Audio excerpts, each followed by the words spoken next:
Hello and welcome back to Big Mouth and welcome to the dceu Daily. Sometimes, just sometimes, you wake up in the morning and you hear the most glorious news. Remember, you can tag me, follow me and talk to me over on Twitter at MoviesTVMad. But wait a minute, what's that? Ava DuVernay's New Gods, James Wan's The Trench, DC movies not moving forward at Warner Brothers, exclusive to The Hollywood Reporter. The very site, the very publication who did that little charming article about toxic fandom and how brave and bold and Sarnoff was for calling us all out because the consumer are the enemy. Isn't it interesting? Could it be that one thing had something to do with the other? Maybe? Just possibly? I don't know. First of all, let me just say this. I do not like Ava DuVernay as a creative. Ava DuVernay has one priority, and that's identity politics. She's the type of person who is destroying the entertainment industry, which is removing the word entertainment from this once beautiful industry. James Wan is the very opposite of that. James Wan is a geek and a nerd like us. I love his Aquaman movie. His Aquaman movie is the most successful financial global box office movie within the DCEU. His Aquaman movie was amazing. I'm very sorry for James losing the Trench movie or spin-off series. So should we give this a read? Right, let's do that. The terror of the deep and the fire of apocalypse won't be felt anytime soon. Warner Brothers and DC Films' upcoming slate is moving forward without Ava DuVernay's New Gods, yes, and James Wan's Aquaman spin-off The Trench. As part of our DC slate, some legacy development titles including New Gods and The Trench will not be moving forward. Warner Brothers and DC said in a statement, "We thank our partners Ava DuVernay, Tom King, James Wan, and Peter Safran for their time and collaboration during this process and look forward to our continued partnership with them on other DC stories.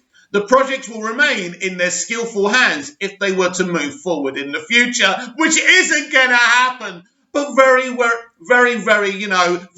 diplomatic DC and WB. New Gods, which DuVernay has been developing as a directing vehicle with acclaimed comic book writer Tom King since 2018. Tom King wasn't even there at the beginning of this development. She's been at this for 5 years. Every treatment of a script for New Gods she's given to WB, even they have rejected it, right? Think about that. This is the company that wants to use Justice League as canon, so think about that. Would have brought to the screen the comic book characters created by the late and legendary artistic Jack Kirby. And I can assure you Jack Kirby wouldn't want Ava anywhere near his New Gods. Anyway, DuVernay, however, remains in the DC fold and is currently working on the DC series Noomi for the CW. Ever since that was announced, I called it, didn't I? I told you since 2018 that this wouldn't happen. And I told you from the moment she was announced to be developing Noomi on the CW, but literally she'd been giving Noomi instead because they were saying, well, you can't have New Gods, but you can have that. Literally dumped on the CW. It's a beautiful day, everyone, a beautiful day. And if you don't like my attitude, fuck off. The Trench, meanwhile, was to have been a horror-tinged project spinning out of Aquaman and focused on the group of deadly amphibious creatures seen in the $1 billion grossing 2018 film. Noah Gardner and Aidan Fitzgerald had written the script, which Wan was developing as a producer with collaborator Peter Safran. Wan, too, remains in the DC fold as he is prepping to shoot Aquaman 2 for the studio later this year. The projects are being shelved, but like many comic characters, could come to life down the road. No, not with Ava DuVernay, they won't be. DC Films, led by President Walter Hamada, is leaving the door open to revisit these properties in the future. No, he's not. He's just saying that. But insiders know that when it became clear the upcoming DC slate did not have a natural spot for New Gods or The Trench, what utter bullshit. If they were that good, right, the treatments, right, there would have been space, right? So became clear upcoming DC slate did not have a natural spot for New Gods or the Trench. Over the next few years, execs believed it was best not to leave the filmmakers hanging in development without clear end in sight. There's nothing to do with it. It's nothing to do with that, right? They weren't happy with this. They didn't feel there was any point going with them. Now, in terms of Wan's Trench, I'm assuming either he's got another idea for an HBO Max spin-off or something a bit more duplicitous is going on here, which we will discuss after I finish reading this article. DC is currently building an interconnected slate which projects will feed in and out of the big screen and the small, with films such as James Gunn's The Suicide Squad August the 6th spinning off into John Cena-led HBO Max series Peacemaker, and Matt Reeves' The Batman March the 4th, 2022, spawning its own Gotham Police Department focused show. And that's that. Well, what is going on here? 1 minute we hear from Ann Sarnoff that they're really focusing on their central universe. Then all of a sudden they're shelving Ava DuVernay's New Gods and James Wan's The Trench. What is going on here? What has changed in the past 3 weeks? Could it be that something has changed? Not Warner Brothers Pictures thinking, not Walter Hamada's thinking, but Jason Kilar's and Warner Media's thinking. Could it be that the success of Zack Snyder's Justice League Snyder Cut has given the keys back to Zack Snyder of the DCEU front door? I think so. This is the biggest clue yet that we and Zack Snyder have restored the Snyderverse. Would you imagine any day in hell that Zack Snyder would allow Ava DuVernay to work on Darkseid when he's already introduced him in the Snyder Cut? No. Do you think that James Wan would be allowed to do The Trench after he totally changed what Zack was doing with his vision of Aquaman? We saw his vision for Aquaman in the Snyder Cut, very different to what James did. Now, I love James's vision for Atlantis and I love the Aquaman movie, but it's so different. Look, you can even argue that maybe I love Zack Snyder, but I think maybe James Wan maybe has slightly a better handle on Atlantis than Zack did. I'm not really a big fan of the air bubbles. That's not going to win me many friends with the Snyderverse community, but I'm a fan of Zack's DCEU movies, all 3 of them. I'm not a hater, and you know that. I just prefer what James did. But we don't know what Zack would have done with an Aquaman movie. Yeah, I'm not a fan of the speech bubbles, because every time they want to speak, they have to put them out there. I'm not sure. That's one of the few concepts from Zack I don't really like personally. But that's just my opinion. You don't have to hate me for it. You can comment down below and tell me if you disagree or agree with that. But what I do want is to restore the Snyderverse. And I think this is the biggest clue yet, right?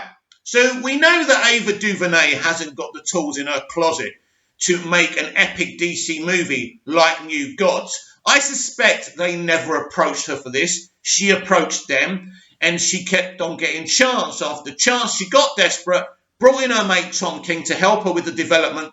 But this is the problem with Ava DuVernay. Even an iconic legend like Tom King couldn't save this shit show, because all she cares about in her TV shows and movies is identity politics commentary. And as I say, she's part of the cesspit that has infested our once great industry. So I could not be happier than this. But I told you, didn't I? But let's expand this conversation, because before the announcement and before I fell asleep, because I only saw this when I woke up this morning, there was a bit of an issue with the guy, and I forgot his name now. Oh, what's his fucking name? The guy who did the voice and plays Darkseid in the Snyder Cut. Him, right? So all of a sudden, he came out and he said to his fans, stop bothering Ava. In other words, stop asking Ava to cast me as Darkseid. And so I don't think that this lad came up with this on his own. He's really good. I can't believe I've forgotten his bloody name. I had his name in my head before I did this video anyway. So he told his fans to stop, basically fans of the Snyder Cut, to stop asking Ava, stop bothering, stop harassing Ava. You can imagine it secretly. She DM'd him, oh, could you ask your fans to stop talking to me about it? But it looks to me the reason she didn't want fans talking to her about this, because she'd been chucked off the property. So seeing that they gave her chance after chance and rejected script after script, but never told her to fuck off years ago, why would they tell her to go away now? It seems to me that they love Zack's version of Darkseid and want him to carry on with what he's doing. As I say, this is the biggest clue yet that we have restored the Snyderverse.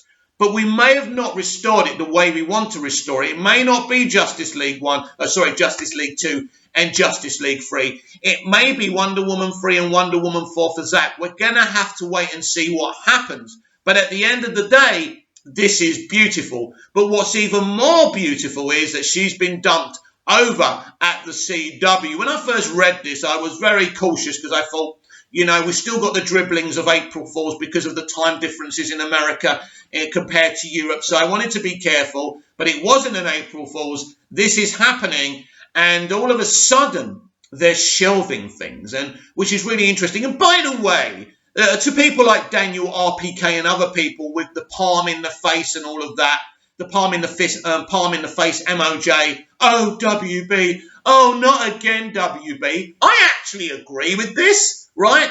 I'm sorry for James Wan, and I was excited for the Trench, but I don't know much about the Trench. It's not a deal breaker for me that we're not getting a Trench spin-off anyway. Let him focus on Aquaman 2. Could there be other projects in this so-called central universe that could be shelved as well? I don't know. I have nothing. I mean, I've asked a few insiders, and they are not saying anything, but the Trench, the Trench is a shock. I expected the Trench to go forward. I'm not surprised about Ava DuVernay's New Gods, especially when her DC project for the CW was announced. I knew that they basically said to her, you're not getting New Gods, but we'll give you this. Imagine that. Basically, the CW is Ava DuVernay's level. I'm going to give you a little background why I don't like Ava DuVernay as a creative. I follow her on Instagram. When we had the tragedy when the Asian people were killed, she was putting up pictures saying, let's just remember, the killer was a white man. And these kind of things, I do not like that.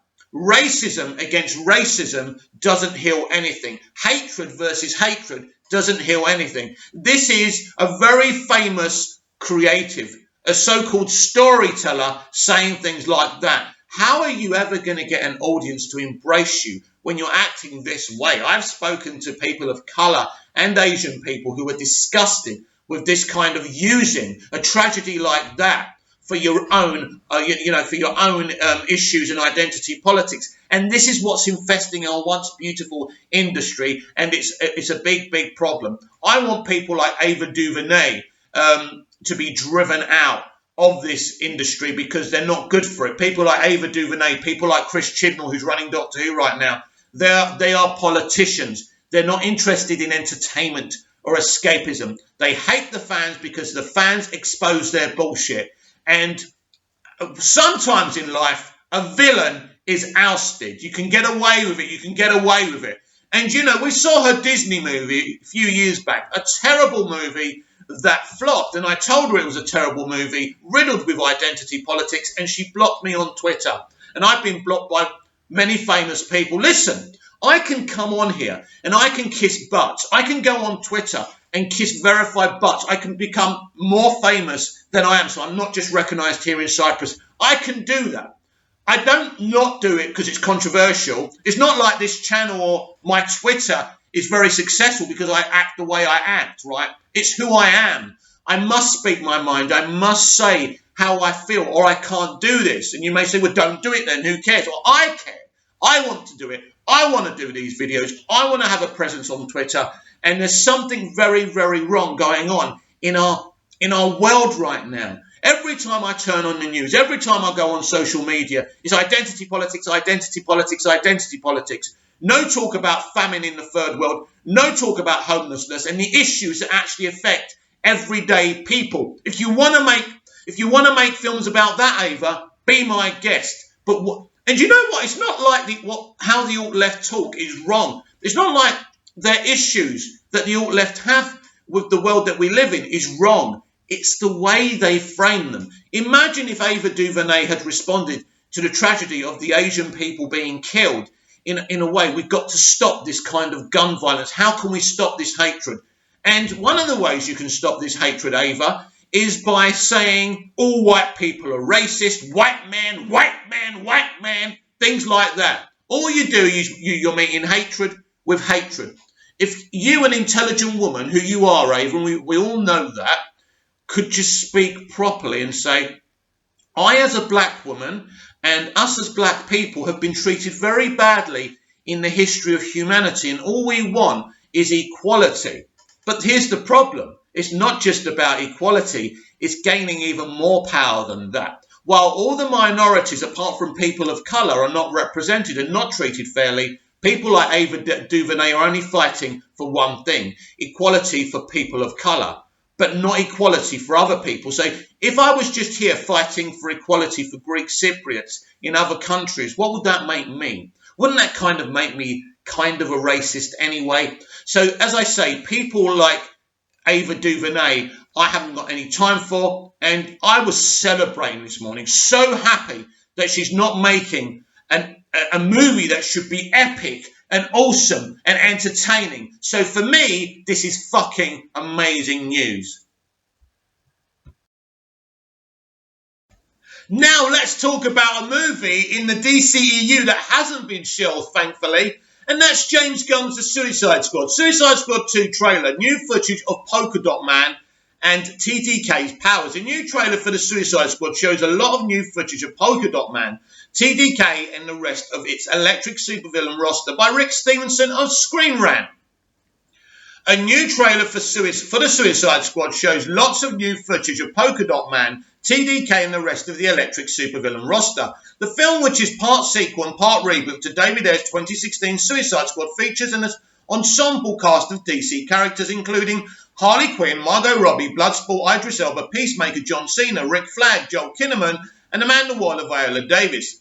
Some of those stars are reprising their roles from Ayer's film, while others are brand new to the DCEU. The first trailer for The Suicide Squad have a good look at the film's R-rated action comedy styling. Superhero dark comedy approach has worked incredibly well in recent years for Ryan Reynolds-led Deadpool films, but it's very important to understand it's not going to be like Deadpool. This is what they tried to do to David Ayer's movie, and David has said that themselves. This can't be another attempt at Deadpool.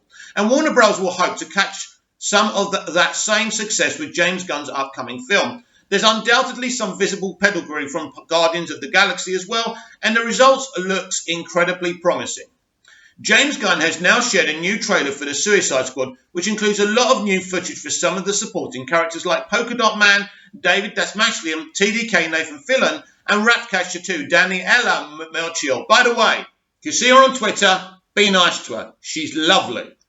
Since it's not a red band trailer, the tone is slightly different from the first, but it still carries the same strong style. There's a new song, new jokes, and new looks at the battle against Starro. Watch the new trailer for The Suicide Squad below. Now listen, this is what James Gunn had to say. Although it's April Fool's, the only joke here is on the supervillain who agreed to work for Amanda Waller. Brand new The Suicide Squad trailer, which dropped last night exclusively in theatres. Meet us in theatres August the 6th. Yeah, I saw this. Someone actually filmed this while they were at the theatre. And the point I think we were making, and I think Chris Wong-Svensson was one of the people making this point, is why didn't they put this trailer as the official one to begin with? It's slightly darker, it's slightly more exciting, and the pace is up from the beginning of the trailer. So it's a much better trailer, by the way. Not that I don't appreciate the original trailer, but this one is really awesome. Part of the fun of The Suicide Squad is that Gunn is bringing previously minus Cecilia characters to the forefront of the story. Polka Dot Man, Savant, Weasel, Blackguard, and Ratcatcher aren't exactly household names, even among comics fans. Fillion's TDK, whose real name is Floyd Belkin, is a very minor DC character called Splitter. Those strange superpowers seen in the new trailer make his limbs fall off. It's not exactly the type of crew that usually get assembled for major blockbusters, but it's undoubtedly a fun deviation from the norm. In that way, Gunn's Suicide Squad isn't so far off from his MCU Guardians of the Galaxy films. Marvel had struck with better-known heroes like Iron Man, Thor and Captain America for its early films, and introducing smaller names like Groot and Rocket Raccoon was risky. However, the experiment paid off in the end, yielding two of the most beloved MCU films to date. With luck, the DCEU can find a similar level of success when the Suicide Squad releases on August the 6th. I have no doubt about this movie. I think this movie is going to be really, really successful, and I think we're all going to like it. I think some of us have agendas. Even though I'm part of the Restore the Snyderverse community, I'm not going to have that agenda. Even yesterday, with Ava DuVernay's film being shelved, you could see some fans using it as a bat to whack WB over their head with. I don't think it's a bad decision from them. It's a decision they should have made ages ago to shelve that movie, New Gods. Because, as I say, New Gods should be made by the most amazing, talented director, and that's not Ava DuVernay. DuVernay makes really good kind of, what should we say, social justice movies. She's good at that, but she's not good at this. She can't do this. She's tried it before with Disney. It didn't work. I don't want her involved with the DCEU, and I'm glad that she's not. But this film really does excite me. Next, let's focus on Arrowverse with Supergirl. Although apparently it's officially the CW verse. You don't want people to know that the CW has anything to do with it. Just a piece of marketing advice. Supergirl Season 6 showrunner teases Kara's dire situation. Supergirl's Robert Rovner shares how Kara's newfound situation revealed in Season 6 premiere will be one of the hero's biggest challenges yet, by Kitty Richardson of Screen Rant. Warning, spoilers ahead for Supergirl Season 6 premiere. After Supergirl Season 6 premiere, Kara Zor-El finds herself in a rather sticky situation. You know what makes me laugh? They call her Kara Zor-El. Can't you just fucking call her Supergirl? Or isn't that good? Doesn't she want to be identified as Supergirl? Isn't that good for a strong, young female? She's Supergirl. Get over it. Right. Finds herself in a rather sticky situation, and co-showrunner Robert Rovner teases this will bring challenges she has never faced before. What you mean, good writing and good storytelling? Heaven forbid! With Season 6 being the show's last, it is the beginning of the end for Supergirl's Girl of Steel. However, based on the events of the premiere, it's clear the writers intend to go out with a bang. Don't hold your breath, Screen Rant.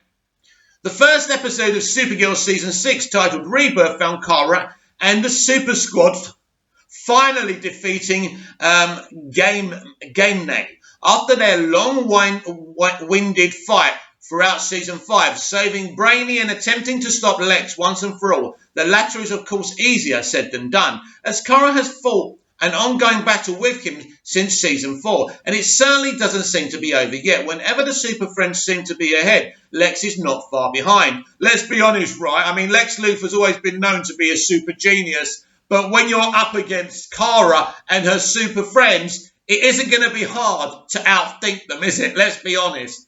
So whilst the Supergirl team did manage to prevent Lex from brainwashing Obsidian VR users into becoming his blind followers and eradicating the remainder of the population, the defeat came with a price as Lex manages to send Kara to the dreaded Phantom Zone.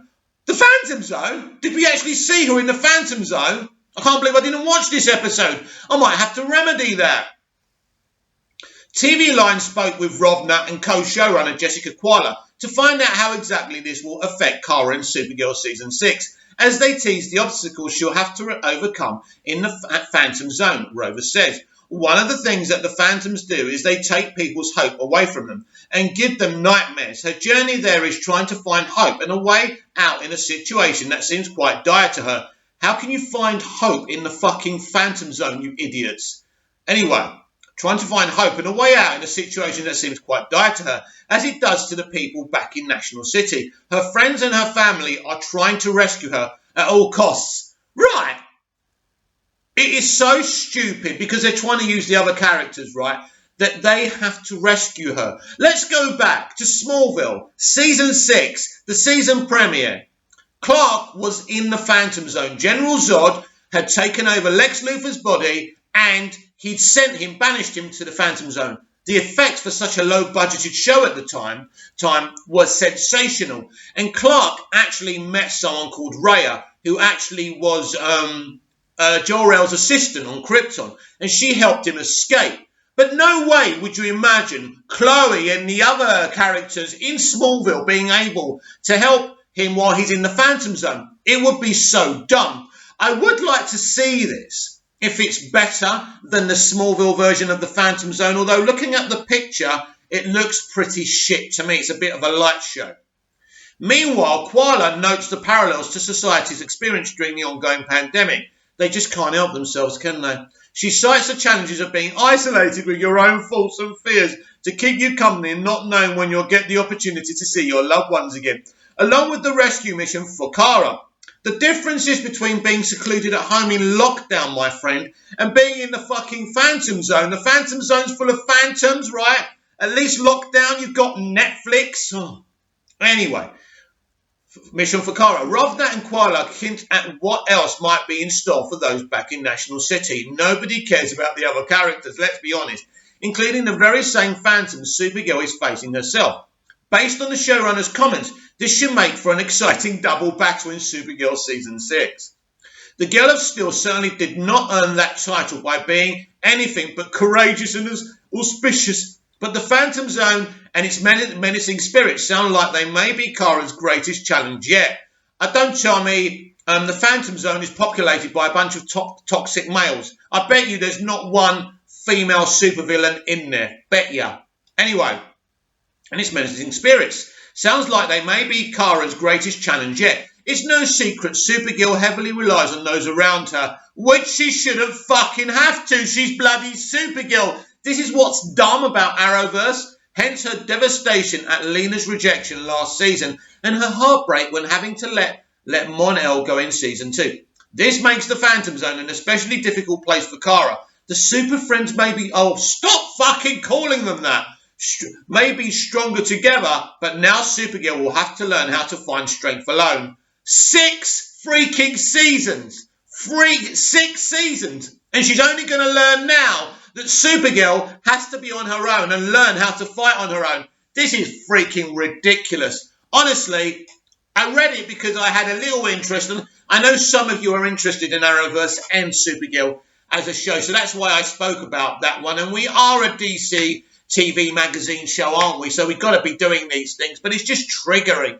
The writing, the plotting, and the character development is so bad, it's embarrassing. Sticking to the subject of Supergirl, Supergirl Season 6 premiere fixed a major identity plot hole. For too long, the show has teased and frustrated fans on if Kelly knew Supergirl's identity, by Alex having to tell her a long-time plot hole is over. Why does everyone, this is by Donna Chromians of Screen Rant, but why does everyone in these shows need to know who the hero's real identity is? Do you know what? Growing up, when we had like the Superman movies with Christopher Reeve, everyone didn't know that Clark was Superman. But everyone in these shows, even Smallville, by the time it finished, everyone knew Clark's true identity. I don't know why this is so important to these writers.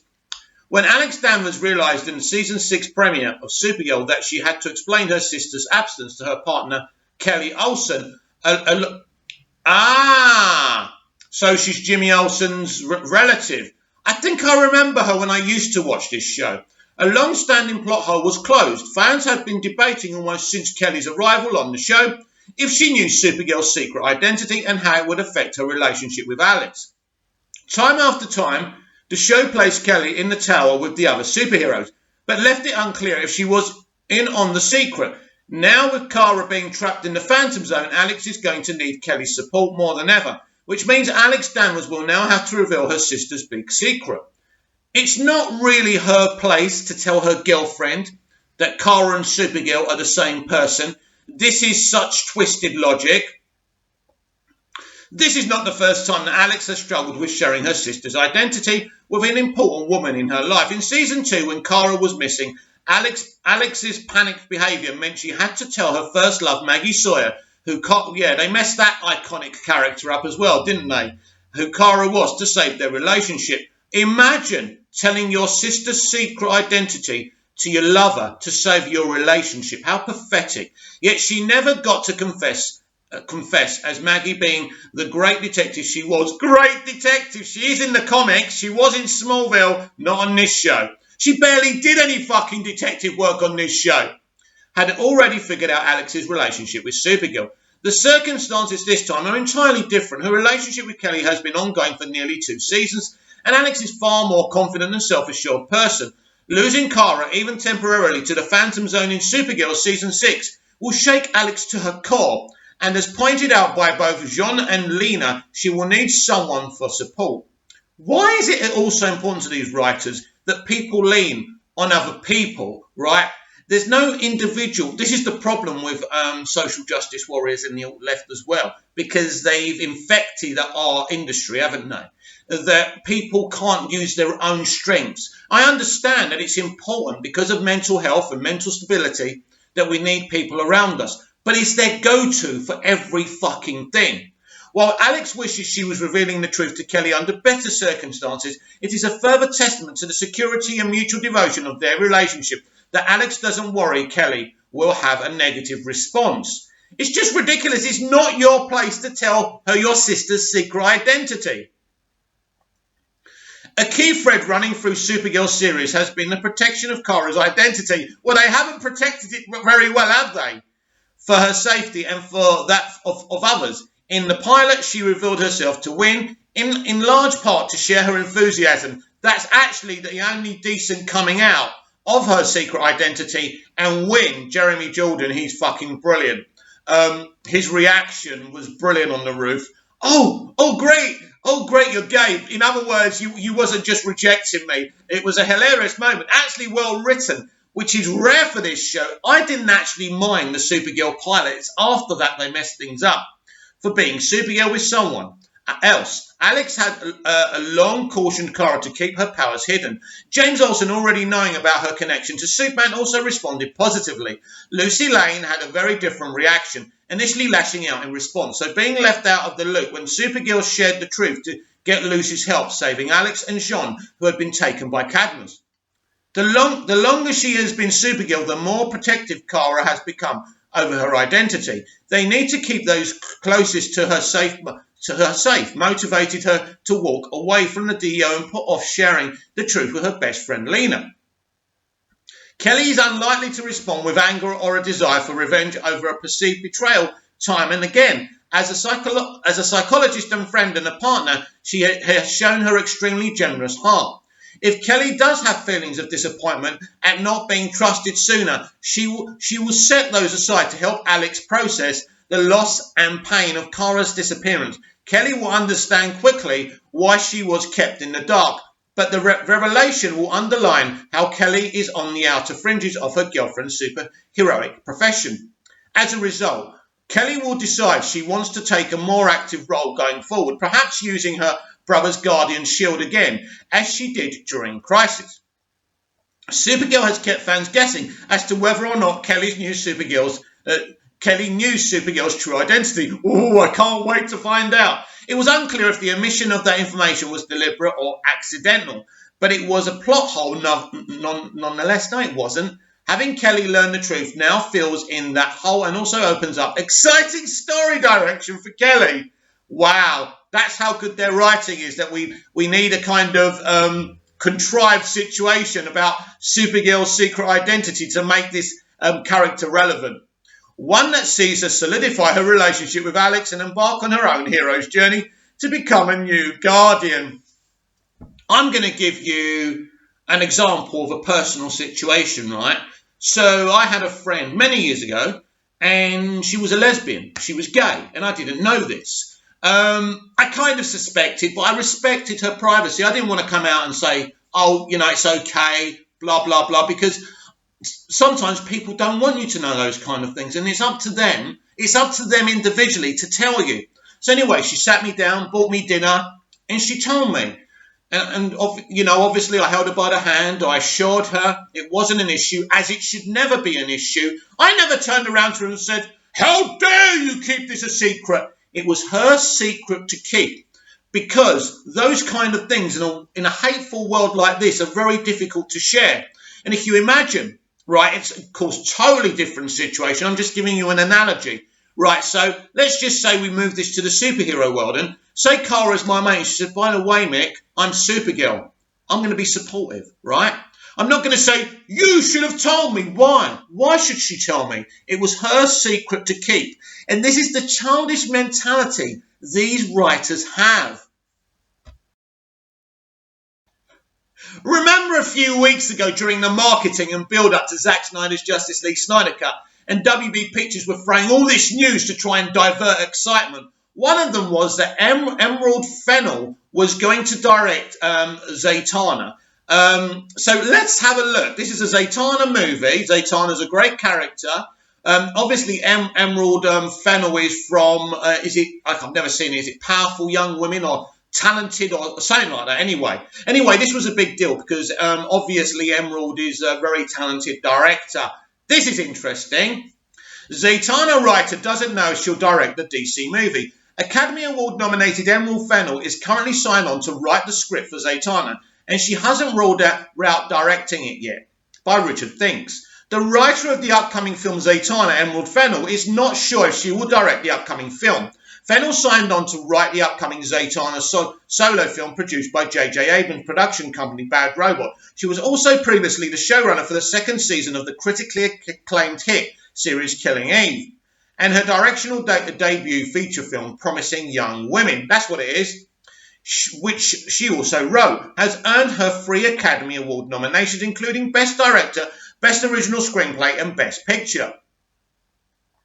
Zatanna is a popular DC Comics character who first appeared in the pages of DC Comics in 1964 and has been a mainstay of the DC Universe as their most popular magic user who has connections to the Justice League. In fact, in some iterations, she's a member of the Justice League.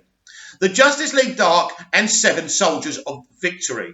Zatanna has been rumoured to be part of many Justice League Dark feature films plans, and when Bad Robot announced they were developing an HBO Max series around the team, it appeared that there was where Zatanna would make her debut. Warner Brothers then announced the Zatanna movie would be released theatrically and signed Fennell to write the film 1 week after her Academy Award nominations.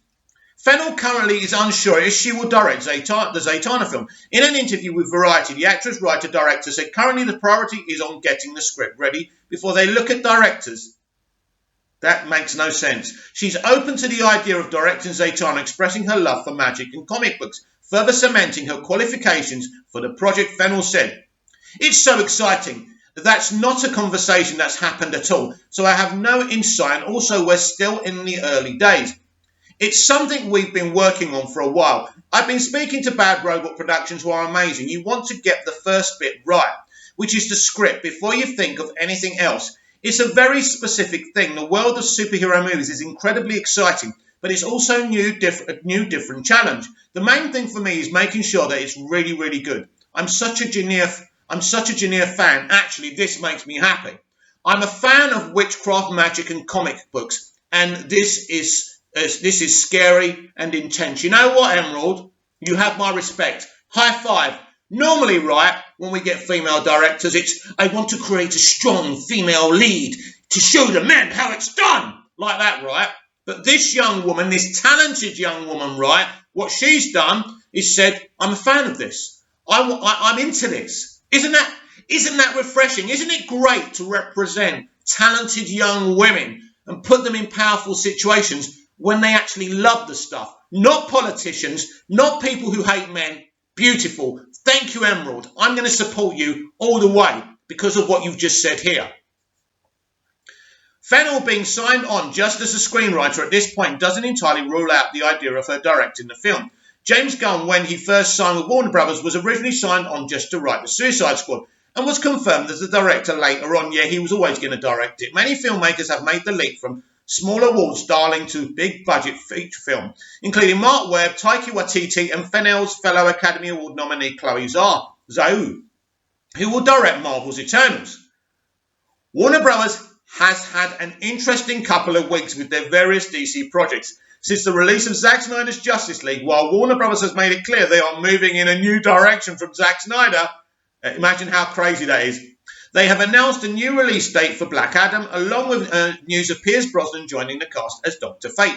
Helen Mirren was cast as the villain in Shazam! Fury of the Gods, and Ron Livingston is replacing Billy Crudup as Henry Allen in The Flash. They also recently cancelled long-in-development projects like Ava DuVernay and Tom King's New Gods film and James Wan's Aquaman spin-off The Trench. Zatanna and the various characters in the Justice League Dark Universe appear to be a corner of the DC Universe that Warner Brothers wants to invest in with the best talent. By the way, Warner Brothers Pictures may have wet dreams and nightmares about Zack Snyder either leaving the DCEU or them getting rid of him, but it's nothing to do with them. Yes, Warner Brothers Pictures produce and make decisions on these movies, and Walter Hamada is on that side, that toxic side, but it's Warner Media who make these decisions. Warner Media and Jason Kilar are not walking away from Zack Snyder.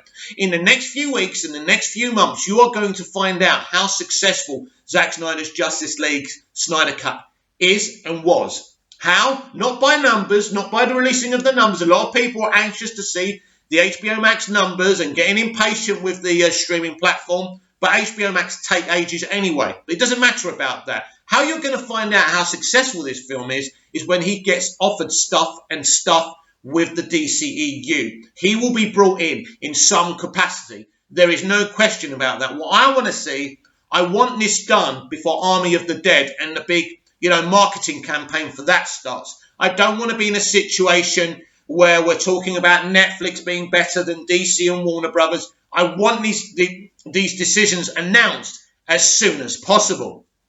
But in terms of Emerald Fennell and Zatanna, very excited. And the way she's talking there is so refreshing. So thank you.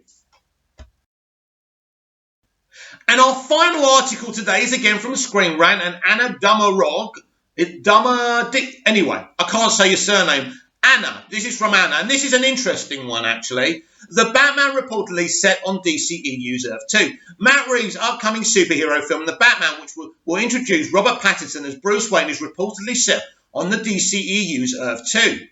A new report claims that The Batman is set in DCEU's Earth 2, which we already know that. Even Walter Hamada has told us that. Directed by Matt Reeves, this movie will debut Robert Pattinson as the new Cape Crusader. Specific plot details have been scanned at the moment, but this version of the hero is still in his early years of assuming the vigilante persona and is figuring out how to make sure he serves his intended purpose. Also factoring in the narrative is the Riddler, Paul Dano, who's supposedly the primary villain, while also featuring a couple of other antagonists such as the Penguin, Colin Farrell, and Catwoman, Zoe Kravitz.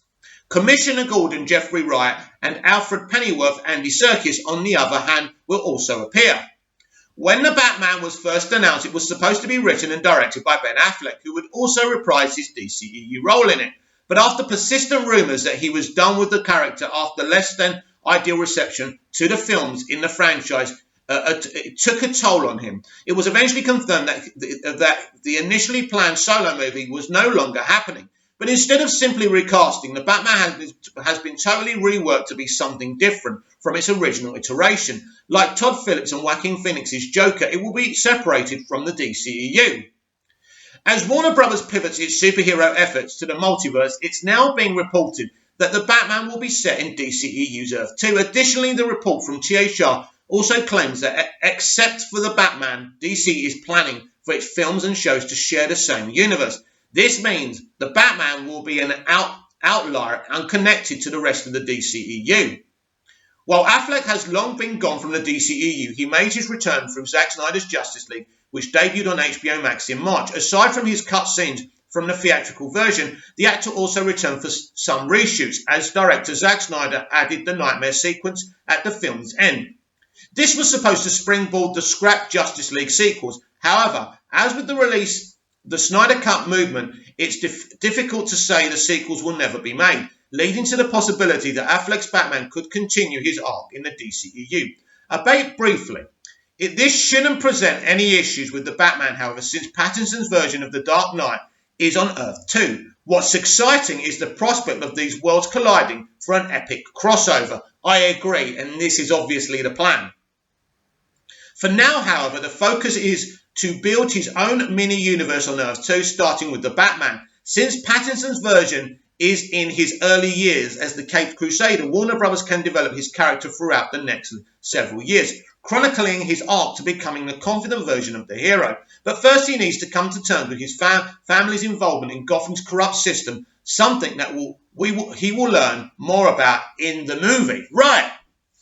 I don't think it's just that Matt Reeves is developing his own Batman Earth 2 universe. I think Matt has actually got the opportunity here to do his own Superman, Wonder Woman, all of them, because it's another Earth.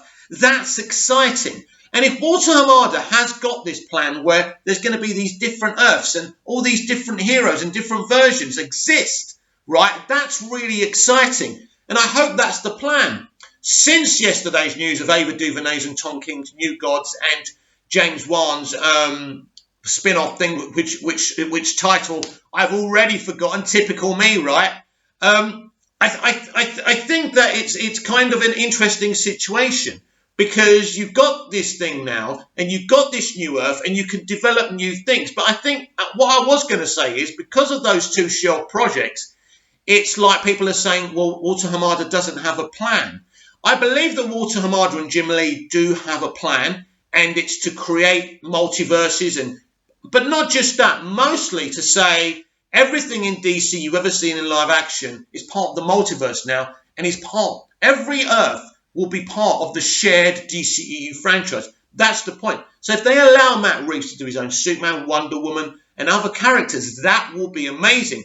And if they can make a successful Earth 2, they can jump onto other Earths and then do an awesome, epic movie version of Crisis on alternate Earths or infinite Earths, right? So it's a great plan, and it's a plan I'm really excited for. But right now, the DC live-action universe has doubts over it because you've got Snyder's universe. You've got what Warner Brothers Pictures are attempting to do, and it's somewhat messy until we see what they actually do on the movie screen. We really don't know what the hell is going on here. And finally on today's DCEU Daily, Scott Edwards has some questions for me. So should we have a look and see what he's asking me? At Movies TV Man, my official questions for the DCEU Daily. Black Adam is my most anticipated upcoming DCEU movie. Definitely, Scott, really excited for that one. Do you think this movie will be kind of an origin story for the Justice Society in addition to Black Adam? Do you think we will get more members down the road? Right, so basically the two questions is, will it be an origin story in Black Adam? And will we get more members down the road? Yes. I think the production company, Free Bucks Theatre, is it Free Bucks or whoever it is, right, who's doing it, right? I think they're kind of going to have it is a kind of part of the DCEU. That's important to understand. And this would be a Justice Society of America that's set in the DCEU from years gone by. So there's definitely going to have to be some kind of origin story in Black Adam. I think one of the most exciting things about this film is that we are going to see the JSA, which is so exciting. Now, down the line, will we get more movies and more characters introduced, Scott? I think if people like what they do in this film, Pierce Brosnan as Dr. Fate is great casting. The other cast are great as well. So I have no doubt this is going to be successful. So yes, Scott, I do expect an origin story for them in this movie, Black Adam. And I also expect to see them maybe not get their own films straight away, but maybe cross over with some of the other characters. But again, I don't know how this is going to work. I don't know when Black Adam's actually set, because in the comics, the Justice Society of America predate the Justice League. So they're from the past. So how can there be a Justice Society of America now? Also, what does Flashpoint mean for all this? Well, it's interesting, isn't it? Because next year, Black Adam will be on before Flashpoint, will be released before Flashpoint, which means anything that predates Flashpoint can also be changed. Now, I'm not saying they're going to change everything they do. So, they're going to leave certain things alone. And I would expect them to leave Black Adam alone as well. But it's going to be very interesting. If the JSA are from the 40s or 30s or whatever, right, how are we going to bring them to the modern era? That's a question I can't answer. And I can't wait to see the movie next year to find out what they're up to. So I hope that answered your question, Scott. That's it for today. Please comment down below, like, share and subscribe, and I'll be back tomorrow with even more dceu Daily. Remember, if I ever offend you, I'm not meant to offend you. All I can do is speak my truth. If my truth isn't yours, that's great. Let me know in the comments down below. It's totally fine not to agree with me as long as you do it politely and as constructive as possible. Anyway, check me over on Twitter @MoviesTVMad. And as I say, I'll see you tomorrow for more dceu Daily. See you again soon.